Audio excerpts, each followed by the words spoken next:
Hello, my name is Scott Davis. Welcome to New World Birth. This is the weekly neutrino forecast for August 21st to August 27th of 2016. And on August 21st, we have the sun. You can see it denoted here by this black circle with a dot in it.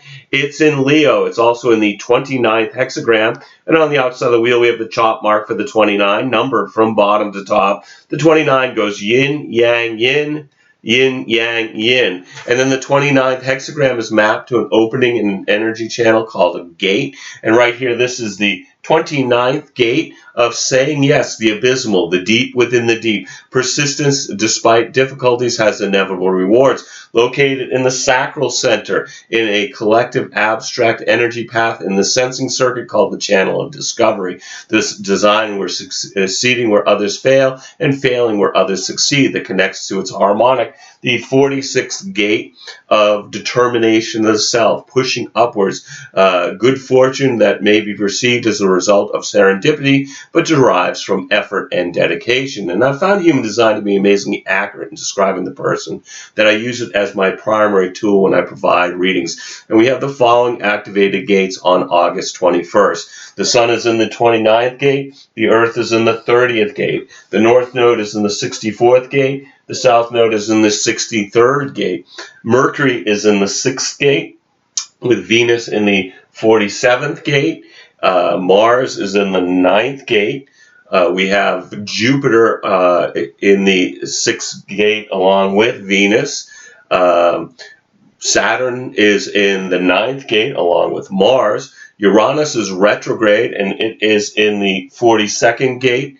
And Neptune is also retrograde, and it's in the 37th gate, and Pluto is retrograde in the 54th gate. So obviously not every gate activation forms a channel, but this information can be very helpful if you know your own human design chart, because some of these transits will form channels with potentials in your personal body graph. And we begin the week with one channel definition due to the transit field. With the North Node in the 64 and Venus in the 47, we've got the Channel of Abstraction, a design of mental activity mixed with clarity until August 23rd. The energy of this channel is about creating something new out of something old. This is about abstract thought being brought into collective consciousness through the arts, philosophy, history, and culture. It's really wonderful energy for telling stories about our experiences that inspire others, but brings confusion when used to try to resolve our own issues. And the defined Aj in the center can influence those without to believe that they're certain of something even when they're not. And the defined head center can influence those without by bringing pressure to think about things that don't matter. August 21st begins with the sun in the 5th line of the 29th hexagram. The sun is exalted in the 29.5. It's described as overreach, the tendency to bite off more than one can chew. Exalted where the drive is in the design and not ambition driven. The uncontrollable urge to say yes. Later on the 21st, the sun then moves into the 6th line of the 29th hexagram, and this shift happens at 4:23 p.m. Eastern Daylight Time, which is 2023 UT. The sun in the 29.6 is confusion, the state that exists when momentum outstrips awareness. Exalted, driving blind with energy and determination, often blind luck. The power to persevere that makes no sense. Detrimented, a tendency in confusion to withdraw rather than accept the conditions and continue to persevere. The power in confusion to caution rather than saying yes. And then on the 22nd, the sun then moves from the 29 to the 59. And the earth moves from the 30 to the 55. So this brings the definition of the sacral and the solar plex center and the channel of mating. We have the Earth is in the 55th gate of spirit, abundance. Abundance is strictly a question of spirit, and this shift happens at 3:45 p.m.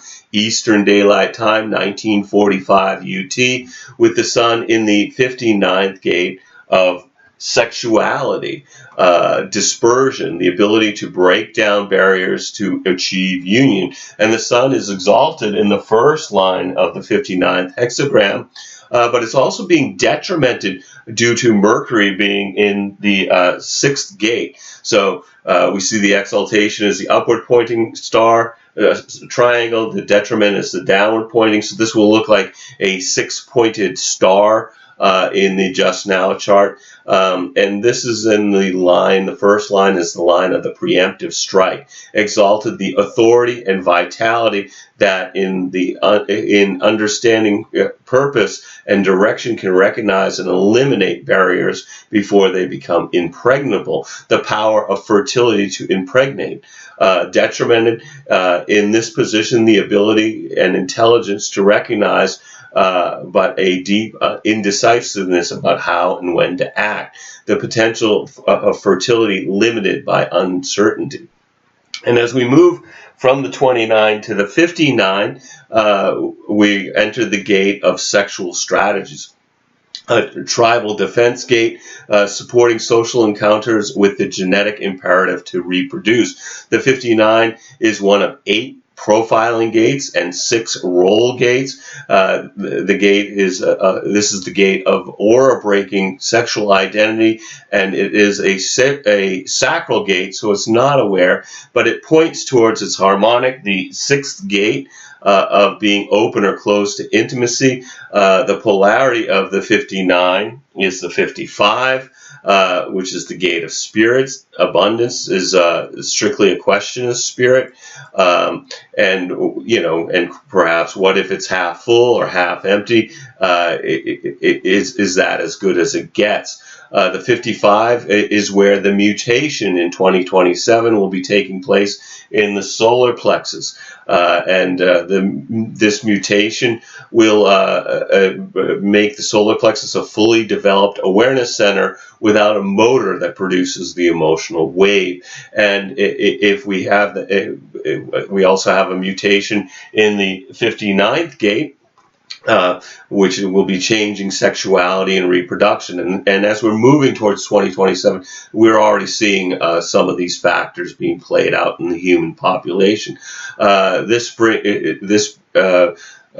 brings us to the 3rd variation of the cross of the sleeping phoenix, this one in the quarter of duality of bonding. And with the Sun in the 59, the cycle of bonding is now in the stage of intimacy and sex. And with Mercury and Jupiter in the 6th and the Sun in the 59, we've got the channel of mating, a design focused on reproduction until the 28th. This definition brings the energy where people will find it easier to be intimate with almost anyone, which can happen quickly, but also may be misunderstood. This is a channel of pure fertile power, as in making babies, but also birthing creative projects and processes.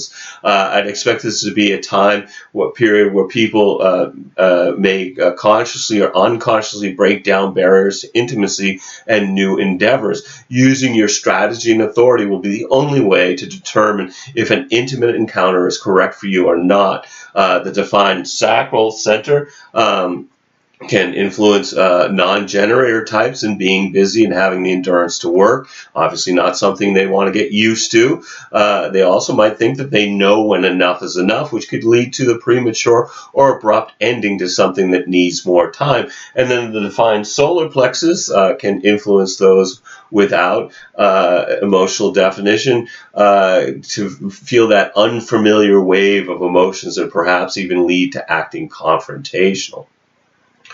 On the 23rd, the Sun then moves into the 2nd line of the 59th hexagram. This shift happens at 3:06 p.m. Eastern Daylight Time, 1906 UT.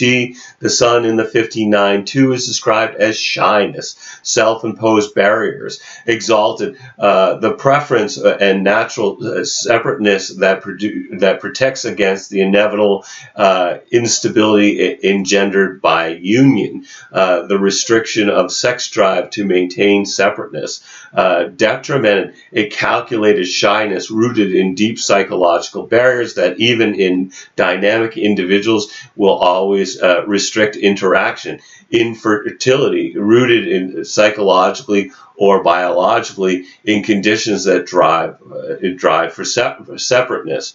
And then also on the 23rd, Venus moves out of the 47 and joins Mercury and Jupiter in the 6th.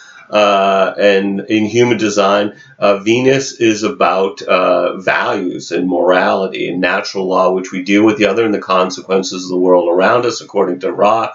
And Venus is in the 6th gate of friction, conflict, the fundamental design component of progress, the law that growth cannot exist without friction. And Venus is detrimented in the first line of the 6th hexagram due to Mercury also being in the 6th.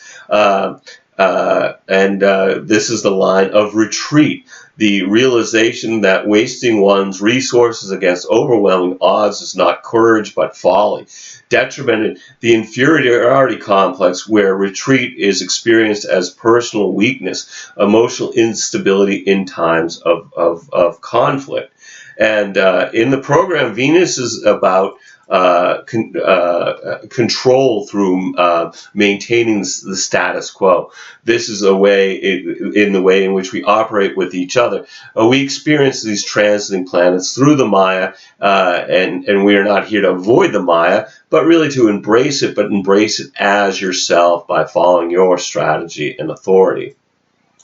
On the 24th, the sun then moves into the 3rd line of the 59th hexagram at 2:26 p.m. Eastern Daylight Time, which is 18:26 UT. The sun in the 59.3 is openness, exalted, where the search for identity and security can only be achieved through the dropping of barriers in order to define oneself through union. There is one empowered, where one is empowered through union and intimacy with others. Detrimented, where openness is transformed into promiscuity and its attendant problems, where the drive for empowerment through union and intimacy can lead to promiscuity. On the 25th, the sun then moves into the 4th line of the 59th hexagram at 1:45 p.m. Eastern Daylight Time, 17:45 UT. The sun in the 59.4 is shown as being exalted due to Venus being in the 6th, but also as detrimented due to Mercury being in the 6th. So again, we're seeing that just now we'll see the 6-pointed star. And this is described as brotherhood, sisterhood, exalted, the dropping of barriers to union to establish a universal union, the power derived from non-sexual intimacy, detrimented, and intellectual understanding that is rarely put into action, where the idea cannot retain the sex drive. On the 26th, the sun then moves into the 5th line of the 59th hexagram at 1:04 p.m. Eastern Daylight Time, 17:04 UT. The sun is exalted in the 59.5 and is described as the femme fatale, or Casanova, exalted, the power to use love to break down any barrier. And given the sun's lightness there's no negative connotation inherent in this description, the power of sexuality to attract others. And then also on the 26th, Mercury moves out of the 6th hexagram, leaving behind Venus and Jupiter, and it moves into the 46 up here at the G center.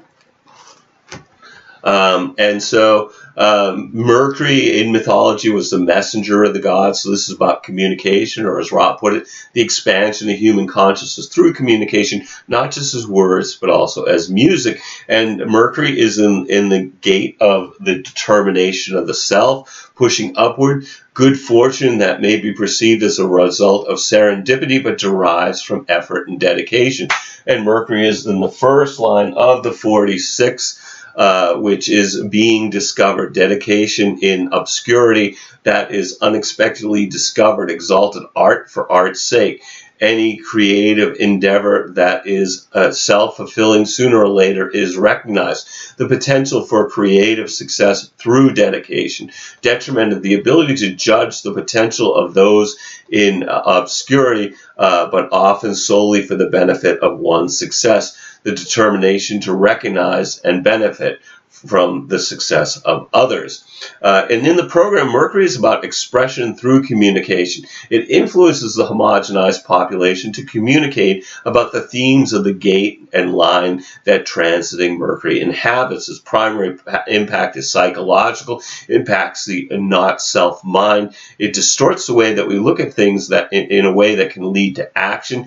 This conditions people to think and communicate about the same things. And in the 46th gate, I expect to hear people talking about their experiences of being at the right place at the right time, or perhaps, having the love of the body or not. On the 27th, the Sun then moves into the 6th line of the 59th hexagram at 12:22 p.m. Eastern Daylight Time, 1622 UT. The Sun in the 59.6 is exalted by Venus being in the 6th, and it's described as the one-night stand, the tendency on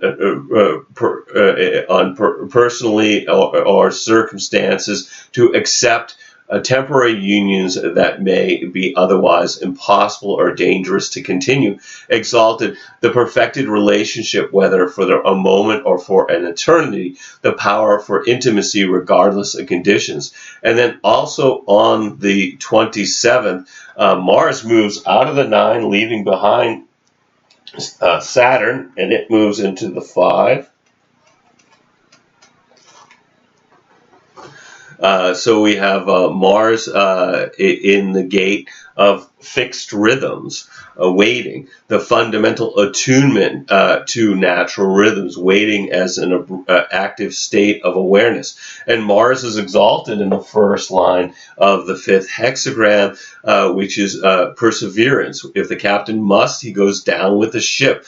Exalted, the courage to face in the face of adversity, the power to maintain one's own rhythm. And Mars in the program is about expression through a mutation. This plays out in the mundane plane as change. These are changes that take hold in the homogenized world as fads or trends. This is an illusion because the population is ready for the same changes at the same time because of transiting Mars. So I want to thank you for checking out New World Birth. The next segment of the weekly neutrino forecast will be for August 28th, 2016. Should be available on the 27th, when we'll continue to look at the influence of the heavenly bodies as they transit the sky and the hexagrams of the I Ching. You can check us out on Facebook, Blogger, and YouTube, as there's New World Birth presences in all those places. And I encourage you to share this information as videos or as texts as widely as you choose. And I invite you to contact me at newworldbirth@yahoo.com if you have any questions or you wish to schedule a reading. And if you've been thinking about getting a reading, please contact me. I would love to provide you a reading during these uncertain times. You'll need to be able to either call me in Maine in the USA, or we can connect with Skype to receive your reading. We're also accepting donations to keep these reports freely available. As I've said before, you can contact me at newworldbirth@yahoo.com if you want to make a donation.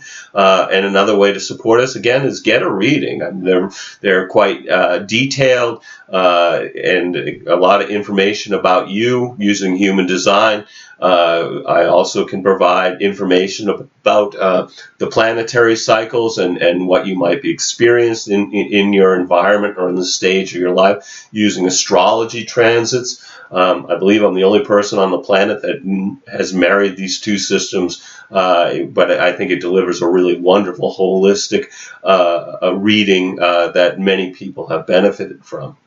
As always, I'm blessed that you've taken the time to connect with my passion for these ancient mysteries, their synthesis and application to our journey during this incarnation. The light in me honors the light in you. Namaste, in Lakesh, and as Ra would say, love yourself. All my best to everyone, and look forward to connecting in the future.